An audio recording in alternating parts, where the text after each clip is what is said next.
ചർച്ചയ്ക്ക് വരുന്നത് പറഞ്ഞൊരു കാര്യമുണ്ട്, വെള്ളം ഇറങ്ങി കഴിയുമ്പോൾ ചെളിവാരി എറിയുന്നു, അത് വേറെ കാര്യം. ഇന്ന് ഈ ചർച്ചയ്ക്ക് വരുന്നതിൻ്റെ ഭാഗമായിട്ടാണ് ഞാൻ അറിഞ്ഞത്,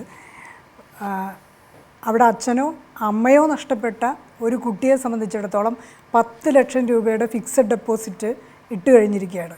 അത് 18 വയസ്സാകുമ്പോൾ തിരിച്ചു കിട്ടും. അതിൻ്റെ ഇൻട്രസ്റ്റ് അവർക്ക് കിട്ടിക്കൊണ്ടിരിക്കുകയാണ്. അവർക്ക് ഓരോ ദിവസവും 300 രൂപ അവർക്ക് കിട്ടിക്കൊണ്ടിരിക്കുകയാണ്. പക്ഷേ ഒരു സാധാരണക്കാരി എന്നുള്ള നിലയ്ക്ക്, ഒരു അധ്യാപിക എന്നുള്ള നിലയ്ക്ക് ഈ ചർച്ചയിൽ പങ്കെടുക്കുക തീരുമാനിച്ച് ഇവിടെ വരുന്നതിന് മുൻപ് ഈ വിവരങ്ങളെല്ലാം അതിവിദഗ്ധമായി നമ്മളിൽ നിന്ന് മറച്ചു വയ്ക്കപ്പെട്ടിരിക്കുകയായിരുന്നു. ഇത് നമുക്ക് അറിയില്ല.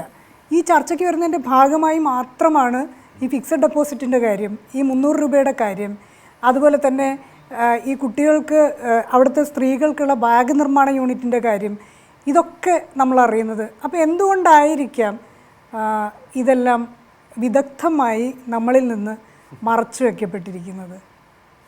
ഒരു മാധ്യമ വിമർശനമാണ് യഥാർത്ഥത്തിൽ ശ്രീകല പറഞ്ഞത്. അതായത് ഈ ഒരു മേഖലയിൽ സർക്കാർ ചെയ്യുന്ന കാര്യങ്ങൾ പലതും പുറത്തേക്ക് വരുന്നില്ല. എനിക്കൊന്നു കഴിഞ്ഞ ദിവസമാണ് ഇവർക്ക് കൊടുക്കുന്ന തുക 300 രൂപ 9 മാസത്തേക്ക് കൂടി നീട്ടിയത്.